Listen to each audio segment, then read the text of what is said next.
If you're taking a trip to Tucson, Arizona and looking for some great places to eat, keep watching. I took a trip to Tucson last year and I cannot stop thinking about it. I can't stop talking about it.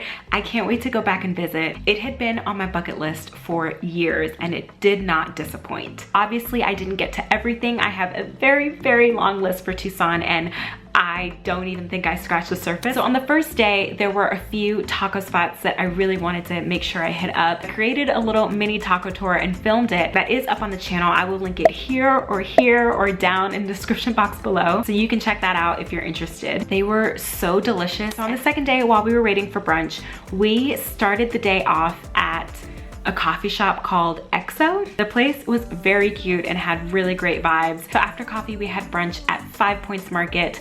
This came highly recommended by locals and I think it's a pretty popular spot. I did the build your own breakfast option and it was pretty good. For dinner on the second day, we had a reservation at a restaurant called Penca. Here's a little tip and something that I like to do because I have been on trips where there are restaurants that I've been wanting to go to and you get there and there's a line outside the door, the wait is over 2 hours or you can't get in without a reservation. And I really don't like missing out on a spot that I've had my eye on or really good food because I couldn't get in. So what I like to do nowadays is, especially if I'm traveling in a group, is there are restaurants that we are interested in that we want to go. I go ahead and just make a bunch of reservations just so that we know we are booked and we have a table, we have a spot. Because if you don't need the reservation, in the end, you can just cancel it and it's usually not a problem. Penca was pretty good. The salsa was amazing. The salsa is one of my favorite parts of the entire meal. There was also mint in the guacamole, which I thought at first was kind of odd and thought maybe I wouldn't like it. So good. Also the corn is noteworthy and I really enjoyed it there. Day 3, we packed it in. Started off our morning at Presta coffee, which was so good. The coffee was delicious. It was so good. I even brought a bag of decaf coffee beans home with me. And heads up, if you buy a bag of beans at Presta, you get a free iced coffee. For lunch, we went to a place called Ruiz and it is a truck that does Sonoran hot dogs. If you don't know what a Sonoran hot dog is, don't worry. I didn't know that much about it until I started doing a lot of research on Tucson. And they're a style of hot dog from the southern state of Mexico and they're really popular in Arizona. There are a few places in Tucson that are known for their Sonoran hot dogs and Ruiz came highly recommended and rated. And y'all, let me tell you, it was so good. I don't even like hot dogs, but this was so good. The bun was super soft. The sauces were so flavorful. I ate just one because I knew we were eating a lot that day, but man, I could have easily eaten like 3 or 4 more of those. They were so good. Later that day, after we stuffed our faces with hot dogs, we went over to Los Tacos Apson, which is in my taco tour. I really liked it so much, but I had to bring my friend along. I really wanted her to try the tacos there, so we had more tacos there. I've heard from a lot of locals that that spot is sort of like a Tucson institution and serves up some of the best tacos in the city. I went there twice. That's how good they were. So later that night, we were feeling a little cheeky. Because we're both East Coast girls, we never really get a chance to have In-N-Out. So we said, what the heck? Got in the car late night, got some In-N-Out. Ooh, for those of you that are on the West Coast or get to go to In-N-Out often, I would love to know your In-N-Out order. If you can drop your In-N-Out order in the comments below, I would be so grateful. The next day, we had brunch at Cup Cafe, which is attached and a part of Hotel Congress.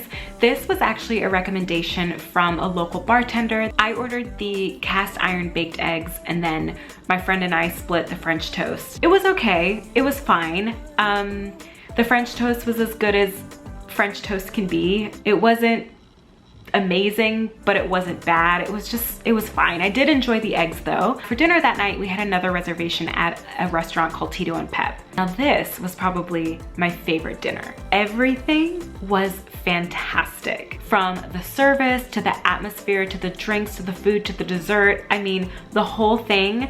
Yeah, I have to say out of all of the restaurants that we went to, this was definitely hands down my absolute favorite. And now there's a concert. Now there's a concert while I'm trying to film. Yeah, so we ordered a few appetizers, I think calamari, octopus, and there was one other appetizer that we had that was just, everything was so good. And for dinner, for my entree, I had a chicken special. There was, and normally I wouldn't order chicken at a restaurant, but this was just, and then for dessert, we had an olive oil cake that I promise you to this day, I'm still thinking about. It was so rich. And ever since I got back from that trip, I have been searching the city I live in to try to find any sort of like duplicate. I've even thought about finding a recipe online and trying to make an olive oil cake at home, hoping that it will be just as good as the one that I had at Tito and Pep. A little on the pricier side, but definitely worth it. We really went all out. So day 5, we went to Phoenix for the day, and before we headed out, we went to Decibel to have coffee, and then we hit the road. On day 6, our final day in Tucson, before we left for the airport, we had breakfast at Prep and Pastry. So the local bartender that I was telling you about actually told us that he thought that Prep and Pastry was overhyped and that he preferred Cup Cafe. Now here's the thing. It's always good to take recommendations from locals, but I think it's also good to try everything and to see how you feel and what you like. Because like I said before, we went to Cup Cafe, then we also decided we did want to try out Prep and Pastry. And you know what? I like Prep and Pastry way better than Cup Cafe. I know it's a popular brunch spot in Tucson. Maybe because he lives there, I could see why you would think it's overhyped. I, however, enjoyed it a lot more than Cup Cafe. This was probably my favorite breakfast brunch that we had in Tucson. They had an incredible selection of pastries, which of course I had to take one for my flight back, and it was so good. You know how sometimes you buy something and on the plane tastes a little different or doesn't taste as good as it does on the ground?